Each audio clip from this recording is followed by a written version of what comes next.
અરિહંત પરમાત્માનું ધ્યાન કરીને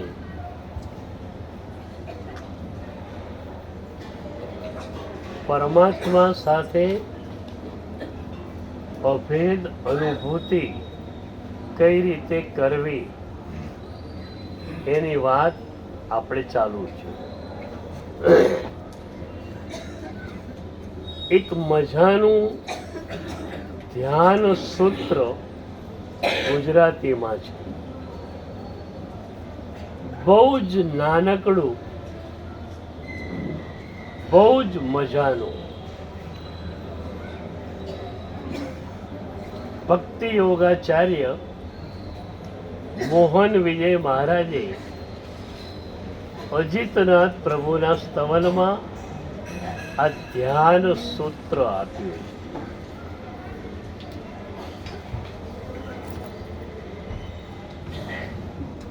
ધ્યાનની તારી રે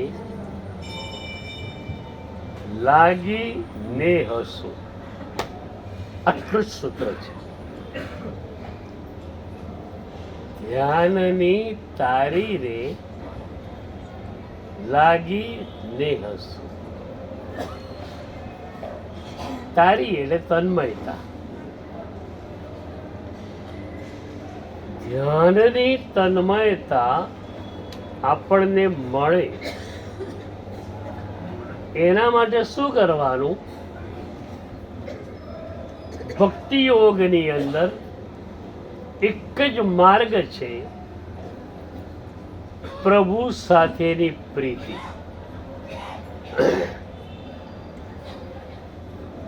પ્રભુ સાથેની પ્રીતિ, પ્રભુના ગુણોની પ્રીતિમાં ફેરવાય. પ્રભુની વિતરાગ દશા ગમે, પ્રભુનું પરમ સમભાવ ગમે, તો પ્રભુ પરની પ્રીતિ પ્રભુના ગુણની અંદર કન્વર્ટ થાય. એ પ્રભુના ગુણની અનુપ્રેક્ષા કરતા ખ્યાલ આવી જાય કે એ જ ગુણ મારી ભીતર છે, માત્ર એ ઢંકાયેલો છે, એને મારે પ્રગટ કરવાનો છે.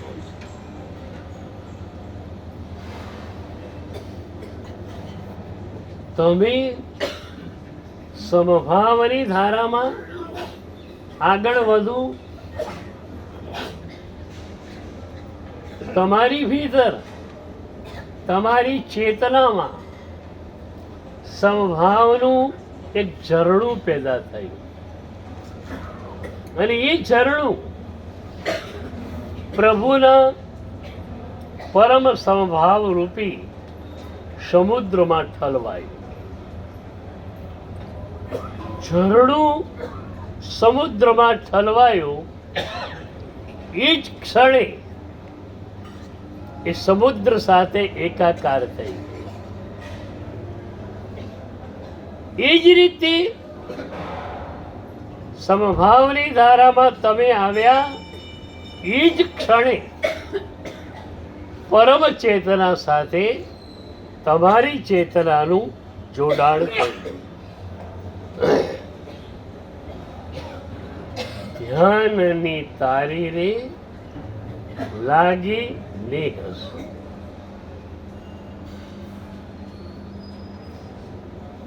આ ધ્યાનના ઊંડાણમાં પૂજ્યપાદ બાપજી મહારાજ સાહેબ ગયેલા.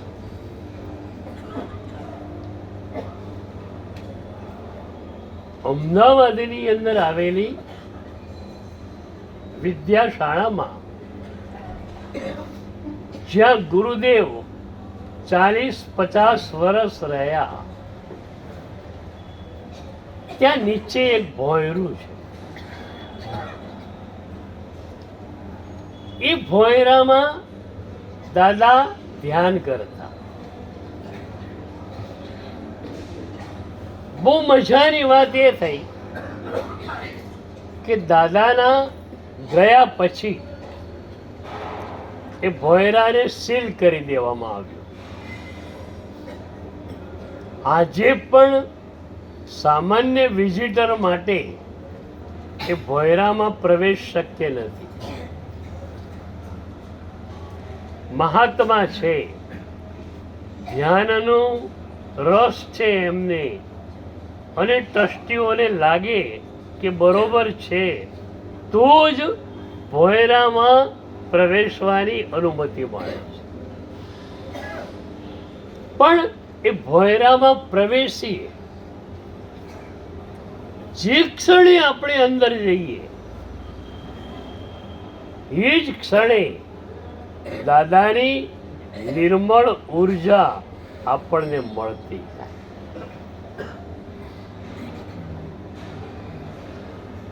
આપણે ત્યાં પહેલા ઉપાશ્રયો પણ એવા હતા જેની ચારે બાજુ ભીત હોય, એક બારણું હોય, બારી એકે નહીં, વચ્ચે થોડું ખુલ્લું રાખ્યું હોય ઉપર, એમાંથી હવા આવે. કારણ એક જ હતું કે ઉપાશ્રયમાં રહેલા ગુરુદેવની સાધનાની, ધ્યાનની જે વાઇબ્રેશન્સ છે એ ફેલાઈ ન જાય, એ ત્યાં ને ત્યાં બરોબર સંગ્રહિત થઈને રહે. તો આજે પણ દાદા નથી, દાદાની ઉર્જા આપણને માણવા મળે છે.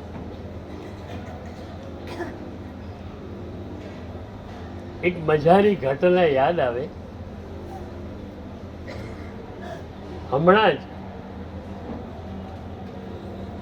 જર્મનીની યુનિવર્સિટીમાં એક મહિલા પ્રોફેસર બૌદ્ધ ગ્રંથોને ભણાવતા હતા.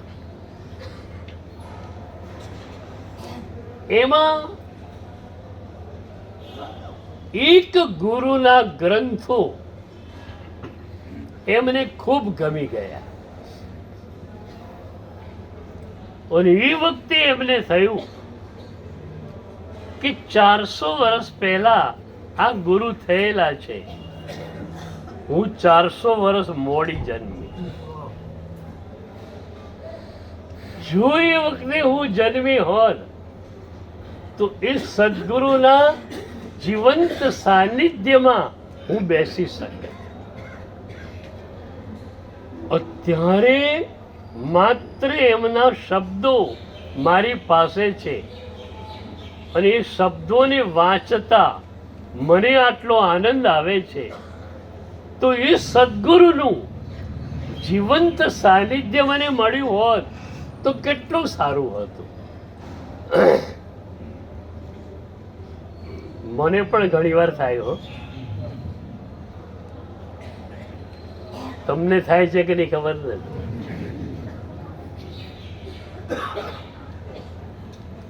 હરિભદ્ર સુરી મહારાજ સાહેબને વાંચતો હોઉં, અને એ વખતે થાય કે સાહેબના વચનોની અંદર આટલી નિર્મળતા છે, તો એમનું જીવન કેવું તો નિર્મળ હશે. અને એ વખતે મને પણ એમ જ થાય કે હું મોડો જન્મ્યો. પણ પેલા મહિલા પ્રોફેસર તંત્ર યંત્ર બધાના જાણકાર હતા. બૌદ્ધ ગુરુ હતા લખનાર, અને બૌદ્ધ ગુરુ જીવન પર્યંત એક જ મઠમાં રહેલા હોય. તો મહિલા પ્રોફેસરને થયું કે મારે એ સદગુરુની ઉર્જા મેળવવી જોઈએ. સદગુરુનું સાનિધ્ય ભલે ન મળે, એમની ઉર્જા મને મળે. એટલે એ મઠના સત્તાધીશો જોડે વાતચીત ચાલુ કરી. પણ એ લોકો કોઈ ક્રિશ્ચિયનને પ્રવેશ આપવા માટે તૈયાર નહોતા. છેલ્લે આ યુનિવર્સિટીની પ્રતિષ્ઠા ઘણી હતી, તો જર્મનીના જે પ્રમુખ હતા એના પર દબાણ લાવ્યું. એમણે તિબેટમાં જે આ મઠ છે એ તિબેટના સત્તાવાળાઓ ઉપર દબાણ લાવ્યું અને આખરે પ્રોફેસરને 1 મહિના માટે એ મઠમાં રહેવાની પરવાનગી મળી. પ્રોફેસર તિબેટ પહોંચી ગયા, લાસા એરપોર્ટ પર ઉતર્યા, હોટેલ નક્કી કરેલી હતી ત્યાં પહોંચી ગયા. હોટેલમાં બધી વિધિ પતાવી જમવા કરવાની, પછી મઠ પર ગયા. હોલ ખુલ્લો હતો, બધા સાધકો ત્યાં બેઠેલા હતા. એ હોલમાં પ્રોફેસર બેઠા. અડધો કલાક ધ્યાનમાં બેઠા, પણ એમને જે ઉર્જા જોઈએ છે એ ઉર્જા અહીંયા નથી. પછી મઠ બહુ મોટો હતો, એક પછી એક રૂમમાં ગયા, ધ્યાન કર્યું, પણ એ ઉર્જા મળતી નથી જે પેલા ગુરુની હતી.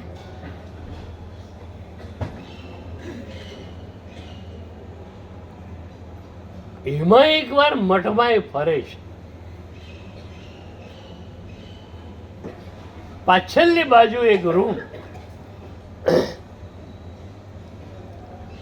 બંધ કરેલી, તાળું લગાવેલું, એટલું જ નહીં, તાળા ઉપર સીલ લગાવેલું. સીલ પર ટ્રસ્ટીઓના હસ્તાક્ષર હતા કે આ રૂમ ક્યારે પણ ખોલવાની નથી. એ રૂમની સિચ્યુએશન જોતા પ્રોફેસરને લાગ્યું કે આ જ રૂમમાં ગુરુ રહેતા હોવા જોઈએ,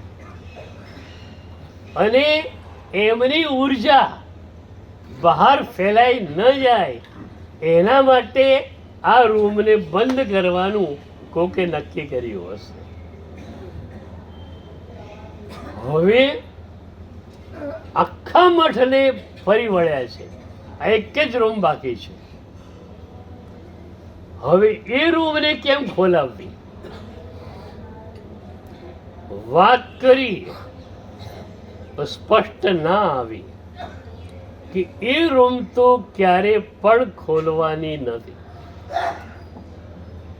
એના ઉપર સીલ મારેલું છે, એ ક્યારે ખુલશે પણ નહીં. હવે શું કરવું? ફરી જર્મનીના ચાન્સેલર પર દબાણ લાવ્યું, તિબેટના શાસક પર દબાણ લાવ્યું, તિબેટના શાસકે મઠ પર દબાણ લાવ્યું કે પ્રોફેસર માટે 1 દિવસ માટે પણ એ રૂમ ખોલી આપવી પડશે. ઘણી મિટિંગો થઈ, પણ દબાણ એટલું બધું ઉપરથી હતું કે છેવટે 1 દિવસ માટે એ રૂમ ખોલવાનું નક્કી થયું. એ રૂમ ખોલવામાં આવી. પ્રોફેસર અંદર ગયા, પાછી રૂમ બંધ કરી દીધી. પ્રોફેસર જ્યાં ધ્યાનમાં બેઠા ત્યાં જ એક ગુરુની ઉર્જા પકડાવા લાગી.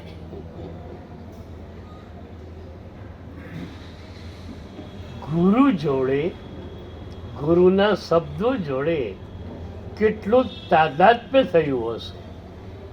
તમે જેમ કહો ને કે આ પેલાનો અવાજ નથી, ફોન આવ્યો હતો, આ બીજાનો અવાજ છે, તમે પારખી લો.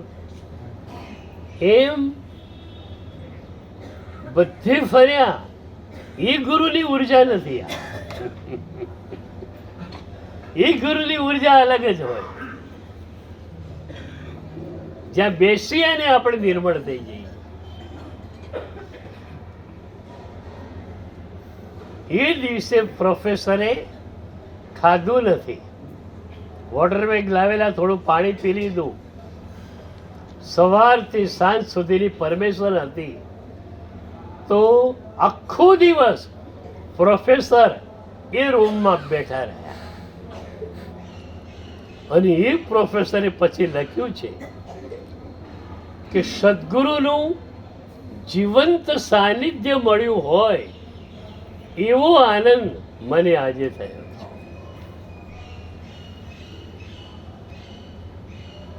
તો સદગુરુ બહુ જ મોટી ઘટના છે. આપણે કહીએ સદગુરુની પુણ્યતિથિ. પુણ્યતિથિ કોની? સદગુરુના દેહના વિલયની. એમની ઉર્જાનો વિલય ક્યાં થયો છે?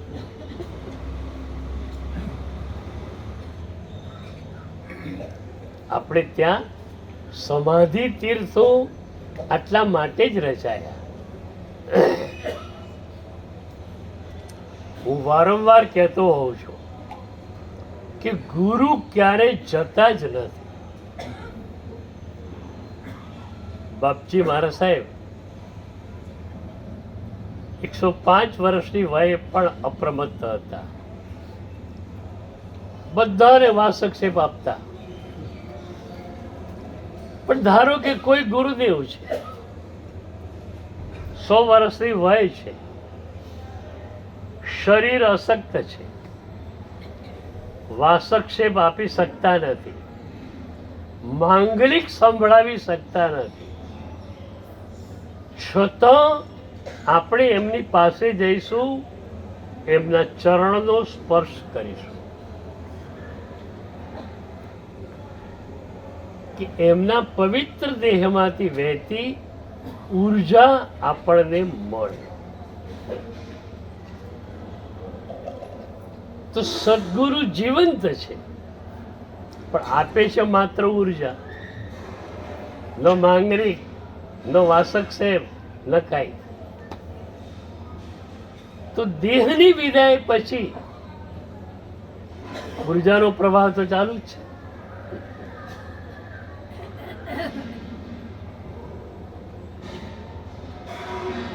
બાપજી મહારાજ સાહેબના દેહનો વિલય જ્યાં થયેલો એ જમાલપુરમાં આજે દર ગુરુવારે 10,000 માણસો દર્શન માટે આવે છે. 4 વાગ્યાથી લાઈન લાગવી શરૂ થઈ જાય છે સવારે. તો તે શું હતું? સદગુરુની ઉર્જાને પકડવાની એક વાત હતી. બાપજી મહારાજ સાહેબની આ તિથિએ વિદ્યાશાળાની અંદર ગુણાનુવાદ સભા હોય છે સવારે, અને બપોરે ધ્યાન હોય છે બાપજી સાહેબની મૂર્તિ સમક્ષ. તો હું એ વખતે ગયેલો એકવાર, સવારે પ્રવચન આપ્યું, બપોરે મેં જોયું ધ્યાનમાં અંદરનો ખંડ, બહારનો મોટો ખંડ, બધું જ ચિક્કાર. અને એમાં 18-20 યુવાનો ઘણા, જેમણે દાદાને જોયા જ નહોતા. મેં એક યુવાનને બોલાયો પછી. મેં કહ્યું તે દાદાનું દર્શન કરેલું, મને કે ના. મેં કહ્યું આજે તું ધ્યાનમાં આવ્યો છે? મને કે સાહેબ, દાદા ગયા પછી દાદાના મહિમાનો ખ્યાલ આવ્યો, અને આજે દાદાની ઉર્જા એવી મળે છે કે દાદા નથી એનો અસંતોષ મને જરા પણ નથી.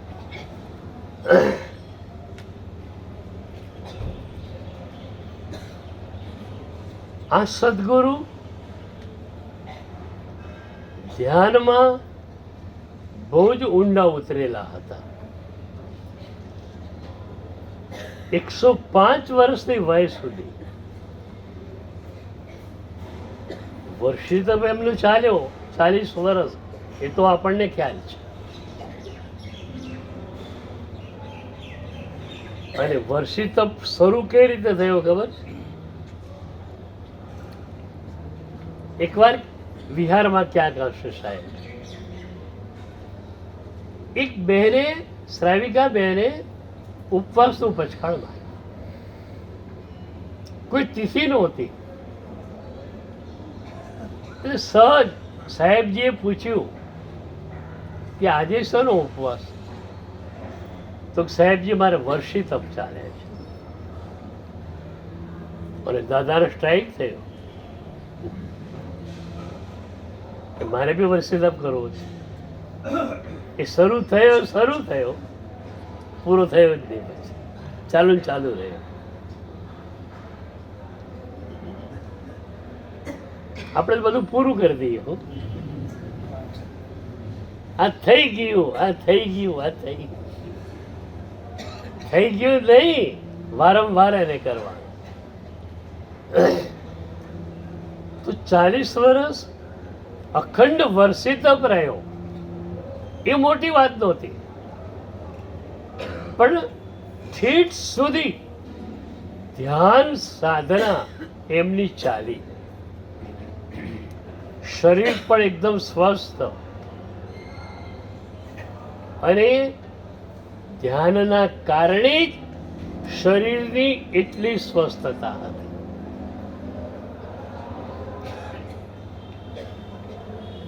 અને વિદાય કેવી લીધી દેહમાંથી?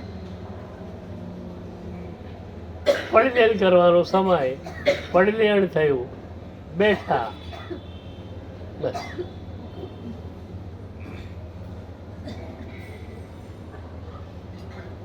અરવિંદ સુરી દાદાનું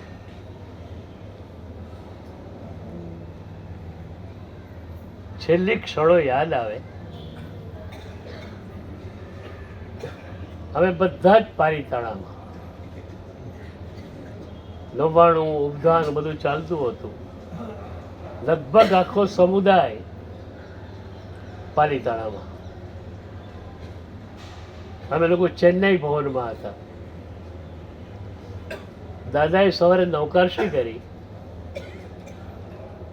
અને પછી ડૉક્ટરે કહ્યું થોડુંક અમને ફેરવવાના. એટલે સાહેબ વોક કરતા હતા. બહુ મોટો હોલ છે ચેન્નઈ ભવનનો. એ આખા હોલમાં સાહેબજીએ ચક્કર લગાવ્યું. જે મળ્યા એને સુખસાતા પૂછી. વોક કરીને આવ્યા, બેઠા, સૂઈ ગયા, બસ.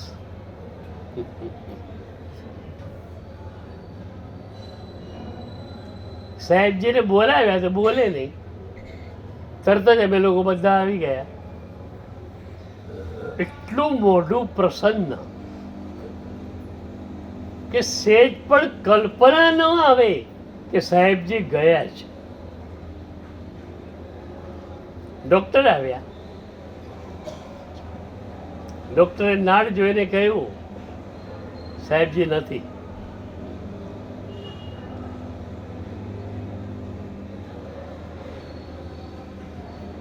અપાર દુઃખ તો જરૂર થયું, પણ એક વસ્તુ હતી, આ ખ્યાલ હતો કે સદગુરુની ઉર્જા જે છે એ ઉર્જા સતત ચાલુ રહેવાની છે. વાવ પંથકમાં જ્યાં સાહેબનો દેહ વિલય થયેલો એ જગ્યાએ ઉર્જા એકઠી થયેલી છે. ત્યાં ખાલી બેસીએ એટલે સીધી સાહેબની ઉર્જા મળવી ચાલુ થઈ.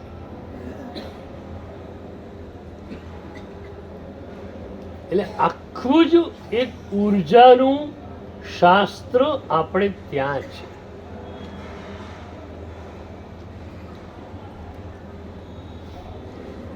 ગુરુદેવની જન્માંતરીય સાધનાની ધારા હતી અને એટલે ધધકતો વૈરાગ્ય એમની પાસે હતું. વૈરાગ્ય પણ કેવો ધધકતો.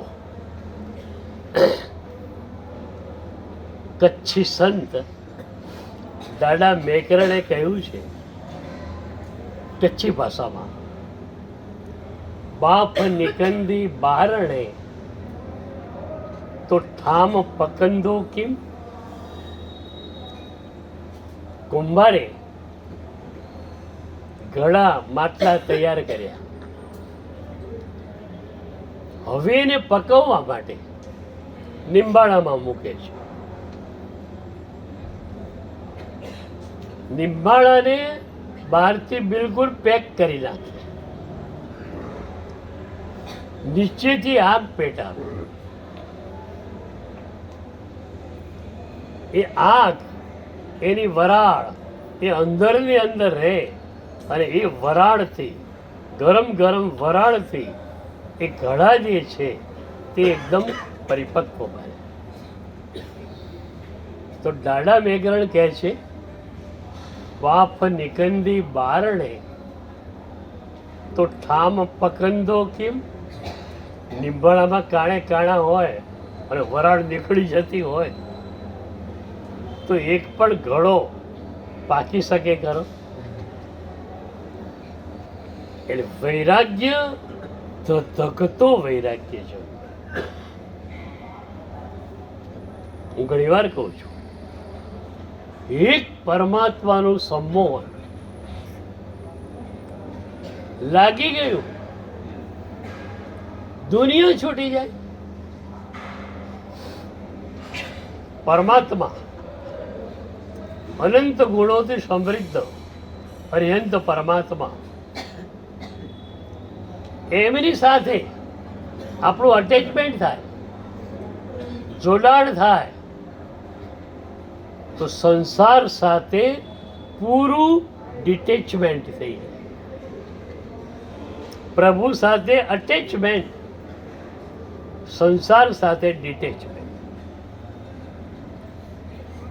એટલે જ હરિભદ્ર સૂરી મહારાજે ચોથા પંચસૂત્રમાં બહુ સરસ વાત કરી. સ એવમ અભિપવ્યયે સમાણે સુવિહિ ભાવો ક્રિયા ફલેણ જુચ્છ.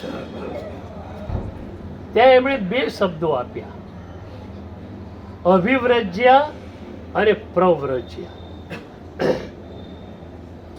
અભિવ્રજ્યા એટલે પરમાત્માનું સંમોહન, એવું સંમોહન પરમાત્માનું કે પરમાત્મા વિના બીજું કંઈ ગમે નહીં, એની આજ્ઞા વિના બીજું કંઈ ગમે નહીં,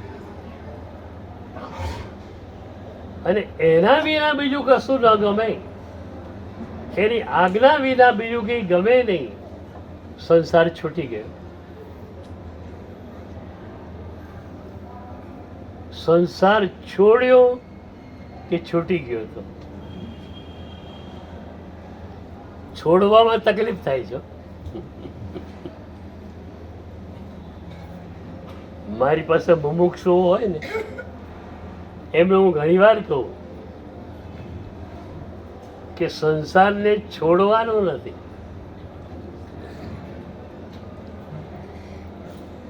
તમે સંસારને છોડશો તો મેં સંસારનો ત્યાગ કર્યો, આ અહંકાર આવશે. પછી અમારે દંડો લઈને તમારા હુંને કાઢવું પડશે. પ્રભુ મળી જાય, પ્રભુ ગમી જાય, આપણી ચેતનામાં માત્ર ને માત્ર પ્રભુની પ્રીતિ છવાઈ જાય, સંસાર છૂટી જાય. છોડવો ન પડે. એક માણસ જંગલમાં ગયેલો, ત્યાં રંગબેરંગી પથ્થર જોયા. થેલી એની પાસે હતી, તો કે ચાલો દીકરાઓને રમવા માટે કામ આવશે. એ રંગબેરંગી પથ્થર લીધા. થોડીક આગળ ગયો અને સોના મોરો ઢગલો જોયો. થેલી એક છે. હવે શું થાય? કાંકરા ઠલવાઈ જાય, સોના મોર ભરાઈ જાય. આગળ ગયો અને હીરાનો ઢગલો જોયો. અને સોના મોર કાઢી નાખી, હીરા ભરી લીધા. હવે એ માણસ કે ખરો કે મેં કાંકરાનો ત્યાગ કરેલો?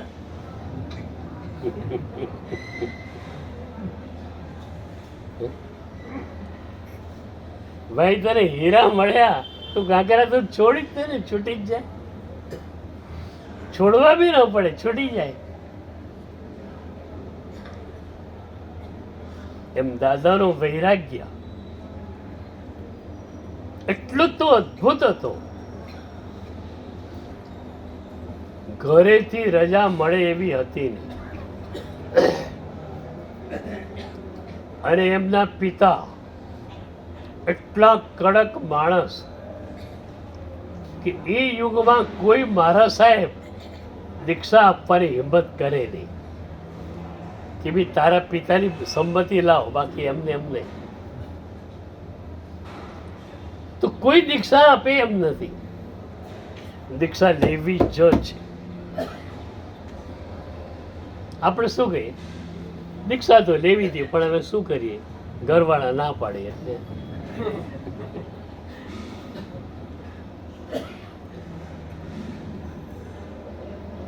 એ સંકલ્પ અધૂરો છે. પૂરો સંકલ્પ હોય, દ્રઢ સંકલ્પ હોય તો આ પાર કે પેલે પાર. પછી લાગ્યું કે કોઈ દીક્ષા નહીં આપે. એકવાર બહાર ગયા, ઉપકરણ ભંડારમાંથી ચોરપટ્ટો ને કપડો, ઓઘો, મોપત્તી બધું લઈ લીધું. મુંડન કરાવી લીધું.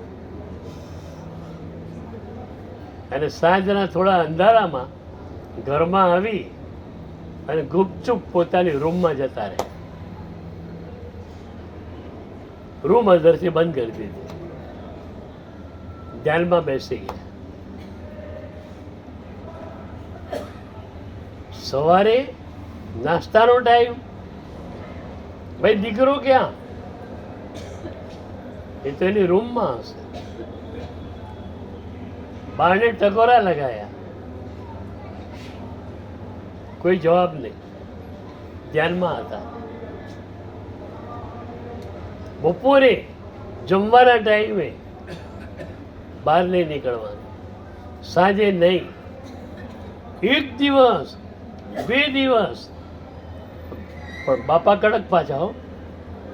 ક્યાં સુધી ભૂખ્યો રહેવાનો છે કે છે? એ રવાડે ચડ્યો સાધુઓના. દીક્ષા દીક્ષા દીક્ષા એમ કે દીક્ષા સહેલી છે, હું દીક્ષા નહીં આપવા દઉં. 3જો દિવસ અઠમ થઈ ગયો. ઘરવાળા પીગળ્યા. ઘરવાળા કે આ છોકરો મરી જશે, કેટલા ઉપવાસ કરાવવા છે. 3જા દિવસે સાંજે પૂછ્યું, ભાઈ બહાર નીકળતું હવે? ક્યાં સુધી? રૂમમાં. તો સ્પષ્ટ જવાબ આવ્યો, જ્યાં સુધી દીક્ષાની પરવાનગી તમારા બધાની ન મળે ત્યાં સુધી આ રૂમ ખુલવાની નથી, હું બહાર આવવાનો.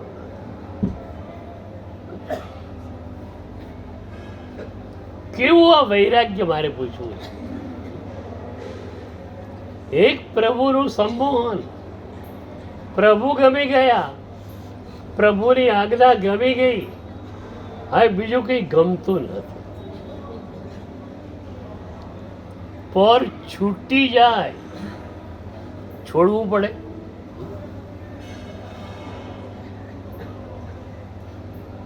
પર છૂટી જાય.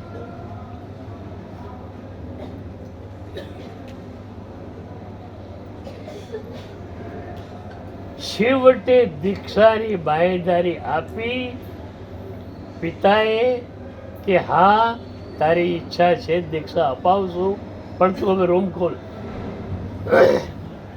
પછી રૂમ ખોલી અને દીક્ષા મળી. દીક્ષા મળ્યા પછી ગુરુ સમર્પણ કેવું, હું વારંવાર કહું છું. એક સમર્પણ તમારી પાસે આવ્યું, તમારે બીજું કંઈ કરવાનું નથી. કેવું સમર્પણ હશે. દીક્ષાને 1.5 મહિનો થયેલો, વડ દીક્ષા થઈ ગયેલી, અને મણિ વિજય દાદા ગુરુ તરીકે હતા. એ પૂરા જીન શાસનના નેતા હતા. એમણે બૂમ મારી સિદ્ધિ વિજય. ગુરુ પાસે આવ્યા, સિદ્ધિ વિજય ચરણોમાં પડ્યા, ગુરુદેવ ફરમાવો.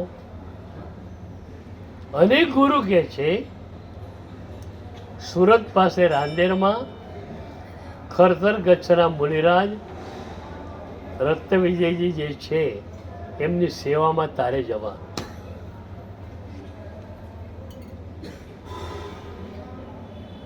સ્વીકારી શકો? આવી ગુરુની આજ્ઞા સ્વીકારી શકો?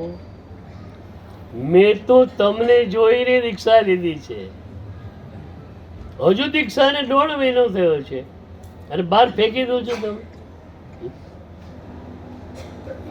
નો આર્ગ્યુમેન્ટ, ટોટલ સરેન્ડર. સાહેબજી ક્યારે જવા? આવતીકાલે સવારે નીકળી તો હતી ગુરુ. આ સમર્પણ જે હતું એ સમર્પણ મળી ગયું પછી ગુરુ સાથે ને સાથે હોય. તમારે ગુરુની સાથે રહેવું હોય ને,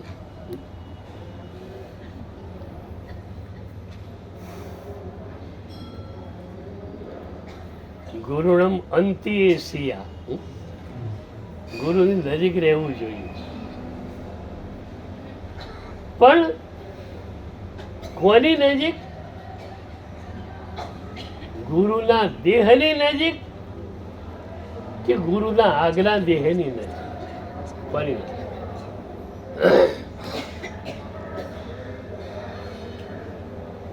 એક હિન્દુ સંન્યાસી હતા, શિષ્ય હતો એમનો. એક પગ બહુ દુખતા હતા. એવા પગ ગુરુના દુખે છે કે શિષ્ય હાથથી દબાવે તો પણ કઈ અસર થાય એમ નથી. એટલે ગુરુએ શિષ્યને કહ્યું મારા પગ પર ચડી જા અને ખૂંદ.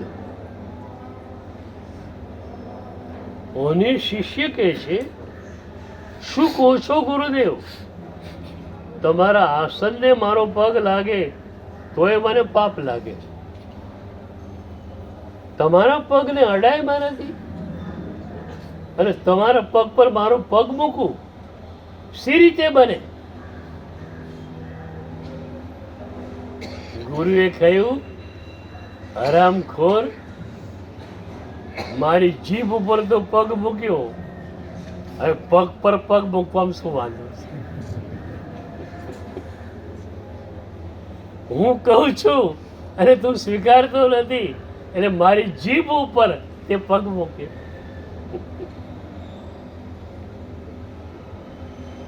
પણ આ જે સમર્પણ દાદાની પાસે હતું, એ સમર્પણને કારણે દાદાને ક્યારેય લાગ્યું નથી કે ગુરુની જોડે હું નથી. એમને લાગે છે કે સદગુરુ સતત મારું યોગોક્ષેમ કરી રહ્યા છે. અહીંથી આપણે બધા જ દાદાની મૂર્તિ પાસે જઈશું અને સમૂહમાં ત્યાં પણ વંદન કરીશું. આવતીકાલથી 2 દિવસ વાચના માંગલિક છે, અમાવસ્યાને એકમ. બીજના સવારે 8 વાગ્યાથી ચાલુ થઈ જશે. હોમવર્કમાં શું હવે? 2 દિવસ હોમવર્ક કરશો, આ ટાઈમે બેસી જવાનું કરવું. યા તો સમર્પણને ઘૂંટો યા ધ્યાનને ઘૂંટો. એક દિવસ સમર્પણને ઘૂંટવાનું, એક દિવસ ધ્યાનમાં જવાનું.